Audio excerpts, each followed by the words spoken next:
It is time to wrap up our event by the lead detective who permitted our event, and I'm going to respect that.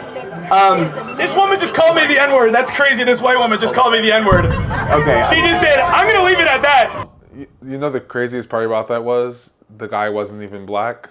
Hello and welcome. My name is Ari Cooper. I'm a director, producer, and filmmaker based in Brooklyn, New York. I've been living here for 7 years and I have finally gotten around to starting a YouTube channel. I've been lost at what kind of content I wanted to create, and frankly I kind of found myself in political content on TikTok, and I want to carry that over. I want to do more political, more media commentating sort of content, so that's also going to find its way to this channel. Truthfully, this is not what I expected to be my first video. I'm currently planning and will be putting out a video on the NYC mayoral race, about all 5 of the major candidates and what are their chances, if any, to become the next mayor of New York.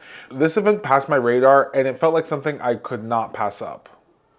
Okay, well, I almost did pass it up. See, I saw these group of panelists, these speakers, and I thought to myself, these people seem kind of bland. You know, no shade to him, but you know, if I saw him walking down the street, I wouldn't recognize him.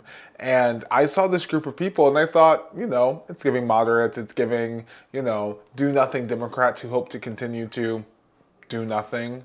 There's a whole saying about books and judging and covers and why you shouldn't do it, and I think this is a perfect example why. I think Zohran Mamdani hates the United States of America. I don't want to have a conversation with you. You're a murderer! Nobody tells me what to think. Yeah, I was very wrong. I finally did my due diligence the day of the rally, actually, and looked into this organization that's behind it. And dude, I could not miss this. I had to make sure I was there with my camera, capturing what was happening. I wanted to support the walk-away rally. You haven't earned my vote. If you're not standing up for kids, you're not getting my vote. Movement against tyranny. If you're anything like me, you probably have never heard of the hashtag walkaway campaign, and I will be saying hashtag walkaway campaign. I think it's very important to the timing and the context of when this campaign was created. The hashtag walkaway campaign was created by singular IMDb credit actor Brandon Straka. Straka, who was an Omaha, Nebraska native and at one point claimed to live in the city for 20 years, considered himself a liberal prior to the 2016 election of Donald Trump. He too, like many of us, was very disheartened by the election of Donald Trump and was not a fan of the Trump rhetoric at the time. But it wasn't until 2018 when, in his words, suddenly everything became queer and had to be called queer, he said, noting that the HuffPost changed its gay voices section to queer voices. And I thought, I don't want to be queer. That's never had a good association in my mind. In fact, it was often what I heard just before a punch landed on me. Who's making these decisions? He created a 6-minute video about how he was leaving the left. This video caught on like hellfire, especially among right-wing circles, and frankly, I think it was very popular because there weren't many Trump supporters at the time who identified like him. Then many others, seeing his video, began creating their own why they were leaving the left videos. The reason why I know this information is because he was at the insurrection. He pled guilty to a misdemeanor disorderly conduct charge, which was a lower charge because he's a snitch. Like, I know snitching is, like, not bad in, like, a legal sense, but also, like, bro, like, you gave away your fellow insurrectionists. You gave your fellow insurrectionist away. Like, I can't even trust you to storm the Capitol with me because you're gonna throw me under the bus. That's insane. And actually, he's one of the 1,500 insurrectionists who received a pardon from President Trump. It's like, you know, I'd a guy's ass too if he gave me a pardon. Straka began encouraging former Democrats. Of course, just as I was about to get it right. I wasn't gonna get it right this time. Straka began encouraging former Democrats to vote for MAGA and Republican candidates in elections. But I had never done something like this before. This is my first time going out with my own personal gear and my very black, very queer personality and talking to MAGA Republicans. And frankly, it kind of went better than I thought it would. I'm a leftist. I only say this because nowadays no one dresses like their politic anymore. If I looked like this in 2019, you wouldn't even ask the question about who I voted for, but nowadays it's like, you know, you can have a pixie bowl cut and vote for DeSantis and be like, oh my God, where are we? Anyway, I know that people tend to be very standoffish at rallies when they see cameras because they usually assume it's opposition who's trying to, you know, bait them and goat them into, you know, a conversation, which I definitely was. But I was actually surprised at how much more well-received I was as a Black queer person in that space. I mean, no one called me the N-word personally. Oddly enough, the group was fairly diverse. I will say there were 3 or 4 different groups of people who were there. There are people there like myself who were media, they're asking questions, or were just general opposition. And I'd also include people who stumbled upon the rally. It happened in Union Square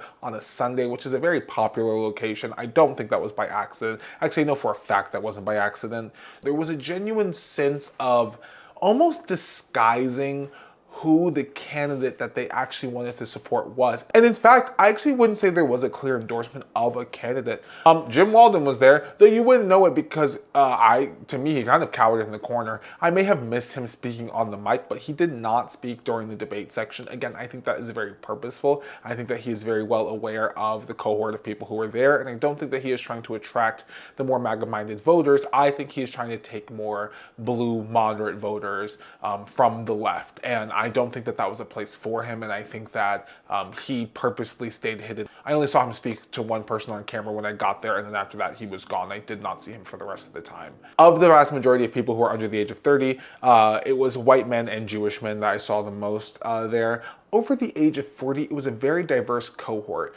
There were Black women, gay men, immigrants. I saw a lot of immigrants in the audience and people who openly spoke about being immigrants who were Trump supporters or were MAGA supporters, which, oh my gosh, it's always such a crazy thing. I didn't know what I was walking into. I was on the train and thinking that this rally could maybe have 5 people or 5,000 people. And we landed somewhere around like 6 dozen. So, you know, some would maybe say 150. You know, size doesn't matter to some. It does matter to the rest of us, though. The rest of us who are size queens would definitely disagree that size does matter. Slowly, I started shooting people, and people were way more receptive than I thought they were going to be. And at one point, I just started approaching people for interviews. These are shorter segments of the fuller interviews that I did. Okay, so this will be part 1 of 2, maybe only 2. It depends on how many more like empty rallies they have. I'm going to be going deeper into the hashtag walkaway campaign and into Brandon Straka in general because I find this group incredibly interesting, and this was not something I thought I was going to be getting into. But honestly, I told my partner I feel like Charlie Day in front of all the string. I feel like I'm piecing together something right now. So definitely stay tuned for that. Now, let's jump into these interviews. So why do you love Trump? Why? Because he supports gay rights. He has appointed 5 gay people to his administration. Do you think appointing someone to a position of power equals support? I think it's symbolic of the fact that he supports people like me. Part of the goal of what the Trump administration is doing is to hire fairly diversely, so that way they don't have to hear from people saying that they're being racist or being sexist or being homophobic. We can't be homophobic if we have, you know, gay people in the cabinet. We can't be anti-woman if, you know, we have a woman as our attorney general. And it's very easy for people to fall for it. The people who are anti-identity politics are voting based on identity politics, are basing their support based on the identity of the people that Trump is surrounding himself with. I haven't been denied any rights. Yeah. I'm doing just great under the Trump administration. Well, so you know that Project 2025 is against Obergefell, correct? Say it again? Project 2025 is against Obergefell and Hodges, correct? You're aware of that? Against? Obergefell v. Hodges? They want to overturn Obergefell v. Hodges?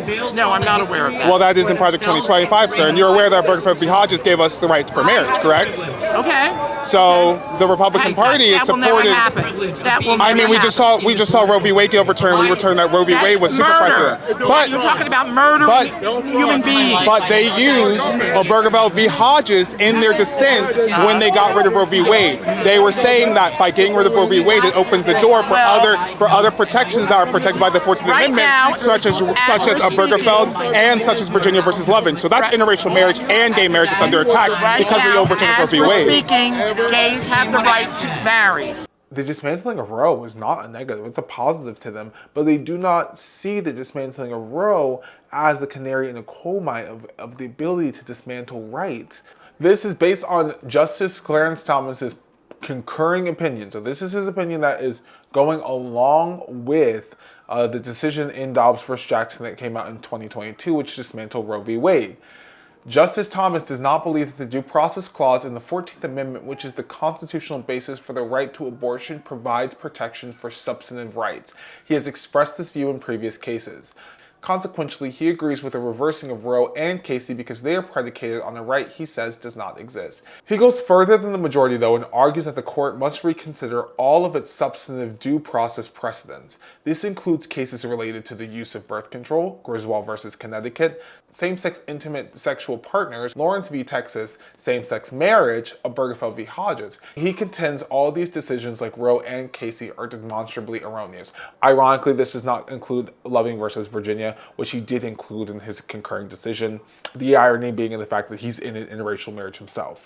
You know, we could probably keep gay marriage if we all gave him like $1 billion in the yacht. Do you believe that people in the Democratic Party are against gay marriage? I don't say gay people, but I think there are certain Democratic politicians and members of the Democratic Party who are against gay marriage. Yeah, sure there are. You've heard that directly from them? I remember seeing a video of a woman who voted for Pete Buttigieg in Iowa. And somebody told her after she left the booth, do you know he's gay? She went back and tried to rescind her vote. She goes, can I take my vote back? And she's a Democrat. There was a woman in the Iowa caucus who did find out that Pete Buttigieg is gay and wanted to rescind her vote. He has a same-sex partner.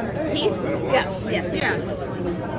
Are you kidding? Yeah, he's married to him, yeah. We need to find out if that's serious. Well, then I don't want anybody like that in the White House. Now, this was 5 years ago. I don't speak for that woman, and I don't believe that one person speaks for the entire Democratic Party. What about the case in Tennessee? What about the case in Tennessee? With that woman that refused to issue marriage certificates to gays. She was a Democrat? You believe that she was a Democrat? She admitted she was a Democrat. I did not see that in the reporting. I did not see that she was a Democrat. You missed it. Believing that a marriage is only between a man and a woman. Davis, who was elected in November as a Democrat, refuses to obey the opinion of the Supreme Court that sent her to jail for contempt. Who do you consider your boss? Is your boss God? Is your boss your constituents? Or is your boss the federal government? Well, my constituents elected me, but the main authority that rules my life is the Lord. Kim Davis, the previously mentioned Tennessee clerk, was previously registered as a Democrat before 2015. Then she switched her registration to Republican, most likely to vote for Trump. So we have a Trump Republican who's against gay marriage. Shocker. I'm not happy with the Democratic Party. I don't think anyone is. I think the only people who are happy with the Democratic Party is Chuck Schumer himself because he's wrote another this week, right? No one is happy with the Democratic Party. A continual pattern I saw is that the Democratic Party has to bend over backward. Donald Trump gets passes left and right for things that people would have considered anti-political and anti-American if anyone else did it. Let me backtrack. How long do you think Zoran has been in his current position as Assembly member? Well, hasn't he been here for the past year? He was elected in 2020. So he's been in that position for almost 4 years now. Since he entered that position. Do you remember the free bus pilot program? There was a free bus pilot program in the city for 5 buses in 5 boroughs. That was legislation that was proposed and that was created by Zoran Mamdani. I hear so much shit talk about Eric Adams, and he did a bad job, and maybe he didn't do the best job he could have. I mean, Jesus Christ, if you're thinking about voting against Mayor Adams to vote for Zoran Mamdani, you're totally uneducated. Well, do you know what Mayor Adams did? Are you aware of his case? The crimes he allegedly committed. Well, again, we'll never know because the Trump DOJ got rid of the case, and Eric Adams colluded and openly agreed that he colluded with the Trump DOJ to get rid of his case and take away New York City's sanctuary city status. So Eric Adams, if he didn't do the crime, he definitely agreed that by getting rid of the case, he would be okay with ICE coming into the city and ending New York City's sanctuary city status. Well, I've heard that. I've also heard Eric Adams himself say that he supports sanctuary cities, and he goes down the whole process of how when you're an immigrant but you buy groceries, you pay taxes, and you deserve law enforcement and all that jazz. But so how do you feel about politicians who act against what they say, though? How do I feel? Well, I don't. I think that gives them a bad reputation. So if you don't like politicians who act against what they say, why would you be pro-Adams if he's saying he's for sanctuary cities, but he's allowing ICE to come into the city?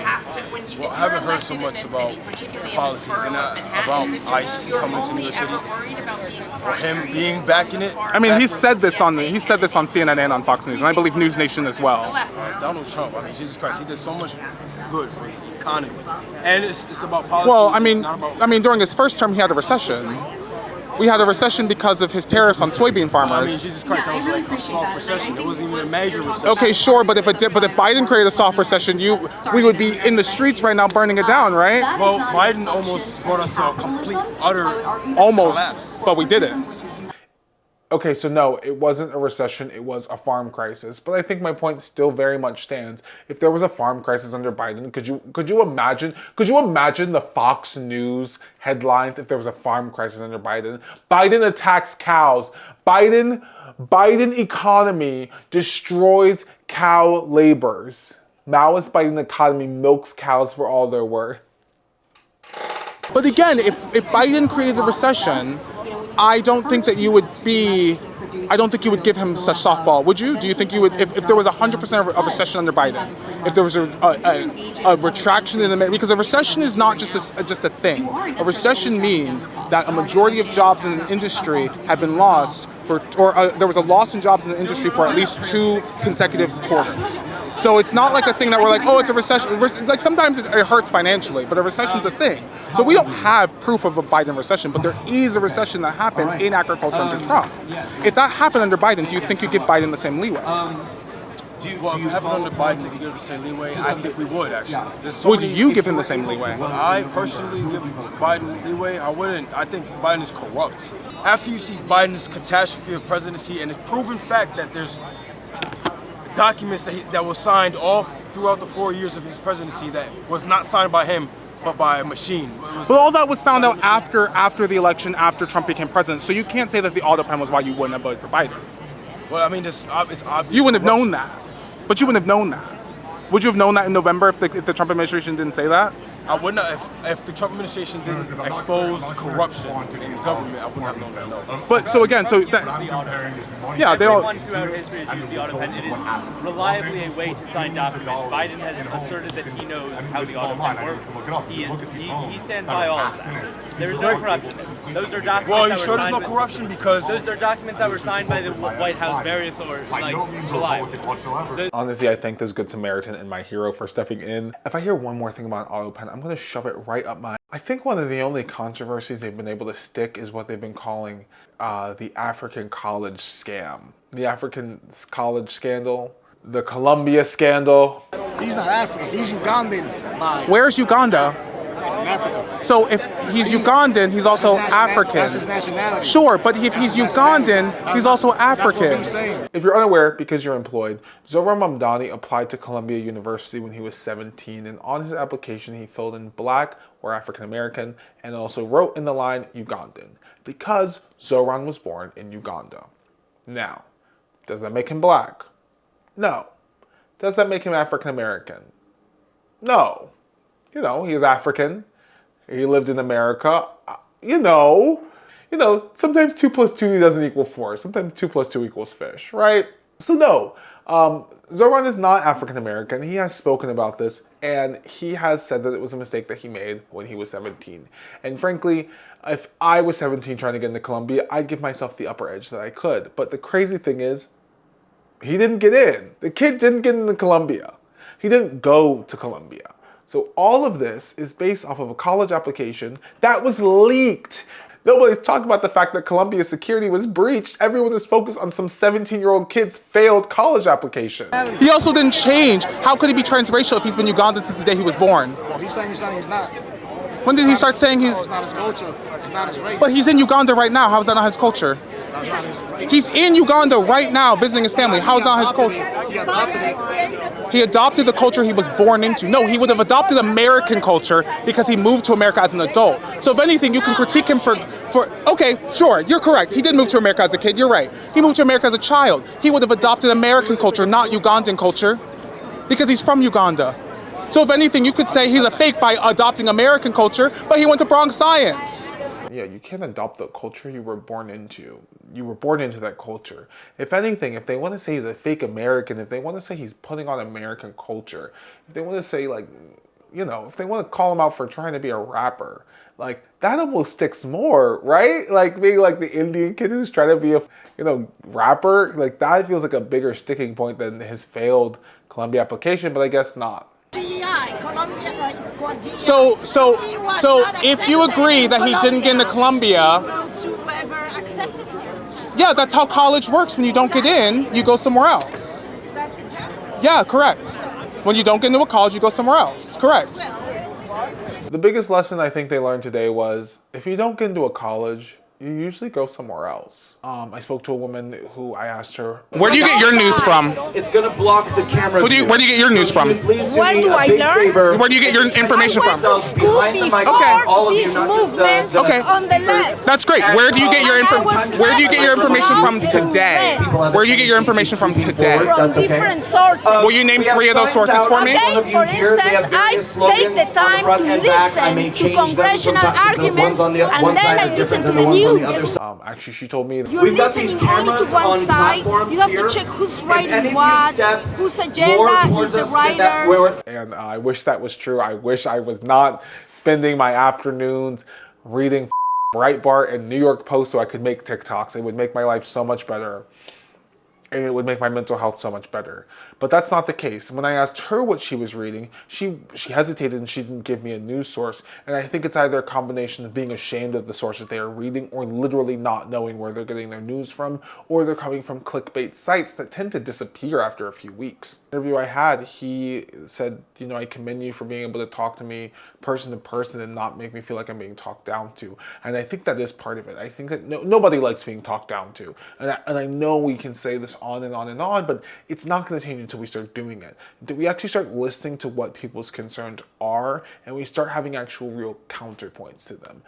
The most breakthroughs I had are when I was able to talk to someone and say, you know, I see where your frustration is, but this is why I believe that this person's not going to deliver it.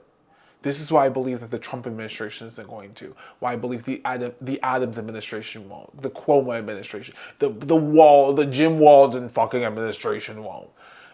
This is why I believe they won't deliver for us. Because they are the same brand of politician that you are protesting on the Democratic side. It's the same thing on the Republican side. It's the same fucking coin on both sides. Heads and tails. Like, it's the same people doing the same shit. And it is going to take us having actual substantive conversations, teaching people what socialism is, that socialism is the fact that they went to public education, public school for 12 years for free without worrying any single day if they didn't pay a bill that they would be removed from school. That is a socialized economy. That is better welfare. That are social programs that help people. All in all, the biggest surprise is I didn't feel threatened for my life. I genuinely was nervous going into this space about whether or not I was going to be safe. And frankly, I don't know if it's an anomaly or if it's a thing I should expect. I do plan on doing this again, but I don't know what I'm going to expect. Every situation is different.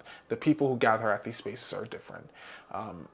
But I think that the best thing that I can do and did do in the circumstances, and that if you can do when you're in the circumstances, is to come armed with knowledge. Number one, be ready with knowledge. You can't know everything.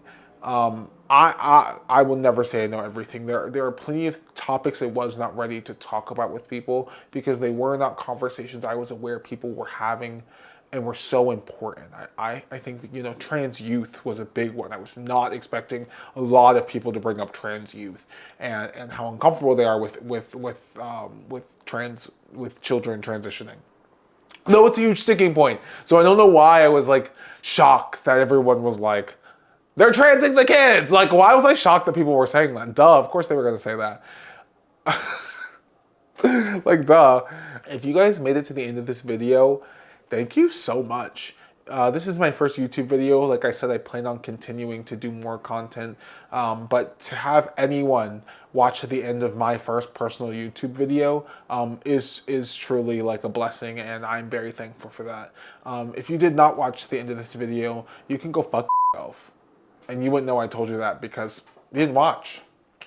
But no, seriously, thank you guys so much. Like I said, I have my NYC mayoral video coming out, so if that is content you want to see, definitely like, comment, subscribe, and press the bell so you are notified when that video comes out. If you want to see my content on TikTok, I do shorter form content. That will be at camgurlarie, camgirl because I'm a cinematographer, and Ari because that's my name. I will be on Twitch. By the time you watch this video, the Twitch information will be here.